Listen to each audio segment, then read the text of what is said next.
ಈಗ ಸದ್ಯಕ್ಕೆ ನೀವು ದಯಮಾಡಿ ರೈತರ ಪರವಾಗಿ ಇದೀರಿ ಅಂದ್ರೆ, ನಮ್ಮ ಪರ ಅಲ್ಲ, ರೈತರ ಪರವಾಗಿ ಇದೀವಿ ಅಂದ್ರೆ ಈ ಕೆಲವರು ಅನಾವಶ್ಯಕವಾಗಿ ಏನೋ ಸ್ಕೇರ್ಸಿಟಿ ಆಗಿಬಿಡುತ್ತೆ ಅನ್ನೋ ಒಂದು ಪ್ರಚಾರ ಅಲ್ಲಿ ಇಲ್ಲಿ ಗುಸಿಗಿಸಿದೆಯಲ್ಲ, ಅದ್ಯಾವುದೂ ಆಗಲ್ಲ.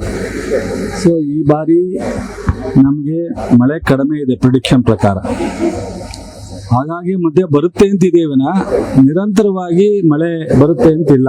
ಕಳೆದ ಬಾರಿ ಥರ ನಮಗೆ ಅಷ್ಟೊಂದು ಪೂರಕವಾಗಿಲ್ಲ. ಕೇಂದ್ರ ಮತ್ತು ರಾಜ್ಯದ ಸಮೀಕ್ಷೆ ಪ್ರಕಾರ ನಮಗೆ ಭಾಳ ಕಷ್ಟ ಇದೆ.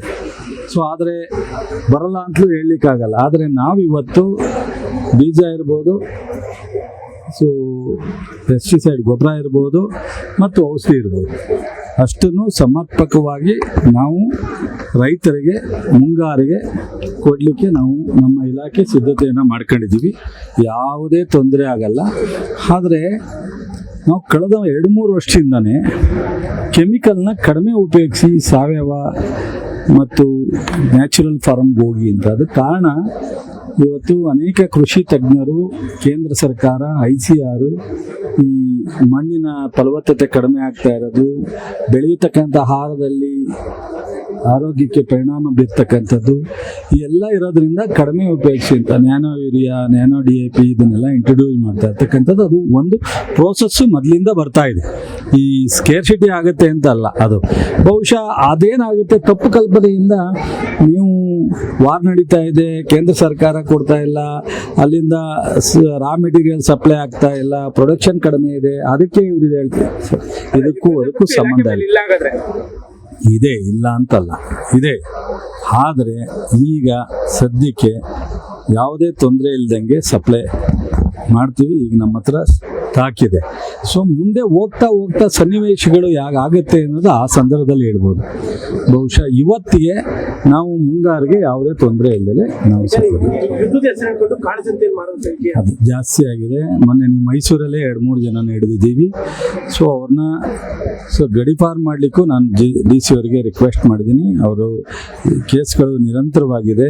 ನೋಡ್ರಿ, ಈ ಪ್ರಪಂಚದಲ್ಲೇ ಎಂತೆಂಥ, ಸೊ ಇವತ್ತು ಅಮೆರಿಕಾದಲ್ಲಿ ನೋಡಿದ ಮೇಲೆ ಇನ್ನೇನು ನಾವು ಮಾತಾಡೋಕ್ಕೆ ಆಗುತ್ತೆ ಹೇಳಿ. ಮೊನ್ನೆ ಟ್ರಂಪ್ ಬಗ್ಗೆ ಆದಂಥ ಇನ್ಸಿಡೆಂಟನ್ನು ನಾವು ಅಷ್ಟೊಂದು ಟೆಕ್ನಾಲಜಿ ಫಾಸ್ಟ್ ಇರ್ತಕ್ಕಂಥದ್ರಲ್ಲಿ ಈ ಥರದ ಜನಗಳನ್ನ ಬಹುಶಃ ನಾವು ನಮ್ಮ ಮಧ್ಯದಲ್ಲೇ ಇರ್ತಾರೆ, ಅವ್ರನ್ನ ಗೊತ್ತಿಡಿಯೋಕೆ ಆಗದೇ ಇರುವಂಥ ಪರಿಸ್ಥಿತಿ ಎಲ್ಲರಲ್ಲೂ ಇದೆ. ಹಾಗಾಗಿ ಬಟ್ ನಮ್ಮ ಇಲಾಖೆಗೆ ಮತ್ತು ವಿಜಿಲೆನ್ಸು ಮತ್ತು ಜಿಲ್ಲಾಧಿಕಾರಿಗಳಿಗೆ, ಪೊಲೀಸ್ ಅಧಿಕಾರಿಗಳಿಗೆ, ಕಮರ್ಷಿಯಲ್ ಟ್ಯಾಕ್ಸ್ನವರಿಗೆ, ರೆವಿನ್ಯೂ ಇಲಾಖೆನವ್ರಿಗೆ ಜಾಯಿಂಟ್ ರೆಸ್ಪಾನ್ಸಿಬಿಲಿಟಿ ಕೊಟ್ಟಿದ್ದೀವಿ. ಮುಖ್ಯಮಂತ್ರಿಗಳು, ನಾನು ಎಲ್ರಿಗೂ. ಸೊ CEO DC ಮೀಟಿಂಗ್ನಲ್ಲೂ ಇನ್ಸ್ಟ್ರಕ್ಷನ್ ಕೊಟ್ಟಿದ್ದೀವಿ. ಮುಲಾಜಿಲ್ಲದೆ ಎಲ್ಲೇ ಈ ಥರದ ಕಂಡ್ರೆ ಅವ್ರ ಮೇಲೆ ಲೈಸೆನ್ಸ್ ರದ್ದು ಮಾಡೋದು, ಕ್ರಿಮಿನಲ್ ಕೇಸ್ ಹಾಕೋದು, ರಿಕವರಿ ಮಾಡೋದು ಎಲ್ಲವೂ ಮಾಡ್ತೀವಿ. ಸರ್, ಈಗ ರಾಷ್ಟ್ರಾಧ್ಯಕ್ಷರು ಕುರ್ಚಿ ಚರ್ಚೆ ಬಗ್ಗೆ ಒಂದು ಮಾತು ಹೇಳಿದ್ದಾರೆ. ಆ ಚರ್ಚೆ ಎಲ್ಲ ನೋಡಿ, ನೀವು ಸಮಾಧಾನವಾಗಿ ಬಿಟ್ರೆ ನಮ್ಮ ಪಕ್ಷ, ನಮ್ಮ ಲೀಡರ್ಗಳು ಸಮಾಧಾನ.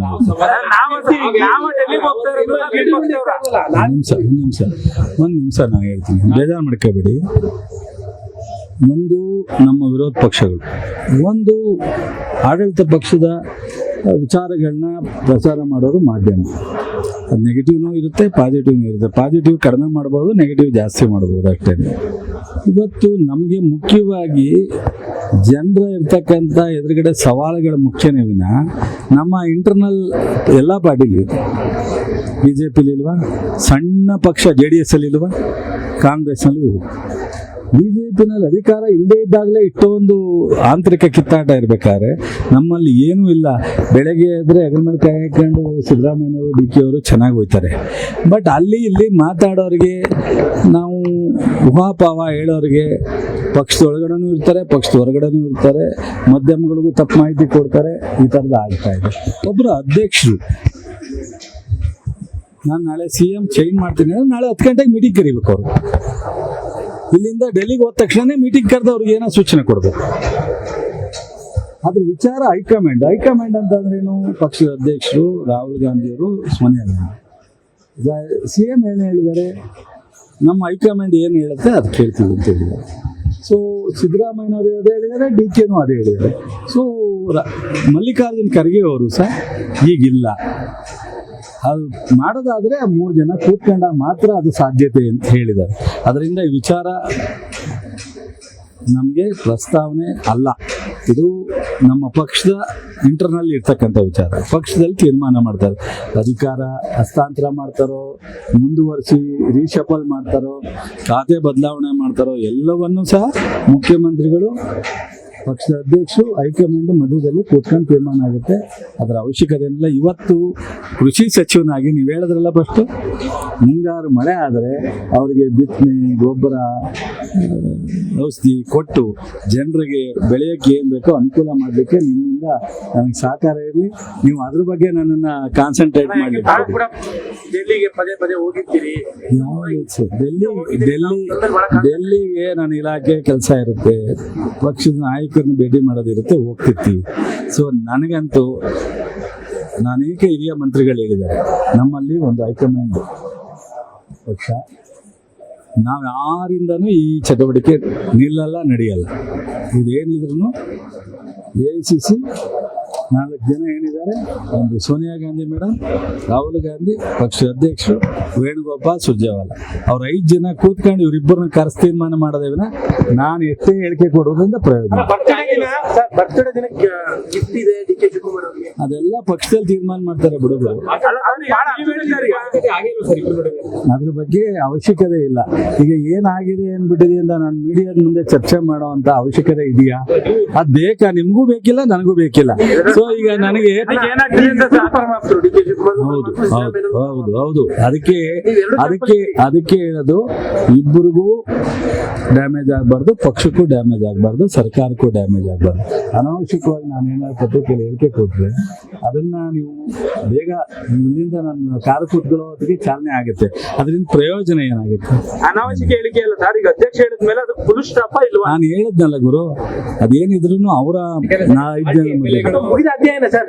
5 ಜನದ ಮಧ್ಯದಲ್ಲಿ ಪಕ್ಷದ ಹೈಕಮಾಂಡ್ ತೀರ್ಮಾನ, ಹೈಕಮಾಂಡೇ ತೀರ್ಮಾನ ತಗೊಂಡು ಅಲ್ಲೇ ಅವರು 5 ಜನ ಸಿಟ್ಟಿಂಗ್ ಆದ್ಮೇಲೆ ಕೂತ್ಕೊಂಡು ಏನ್ ಹೇಳ್ತಾರೆ ಅದೇ ತೀರ್ಮಾನ.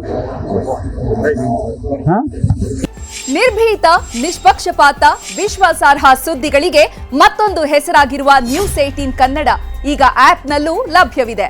ದಯವಿಟ್ಟು ಇಲ್ಲಿರುವ QR ಕೋಡ್ ಅನ್ನು ಸ್ಕ್ಯಾನ್ ಮಾಡಿಕೊಂಡು ಆಪ್ ಡೌನ್ಲೋಡ್ ಮಾಡೋದಕ್ಕೆ ಮರಿಬೇಡಿ. ನಿಮ್ಮ ಬೆಂಬಲ ಹೀಗೆ ಸದಾ ನಮ್ಮೊಂದಿಗಿರಲಿ. ಧನ್ಯವಾದ.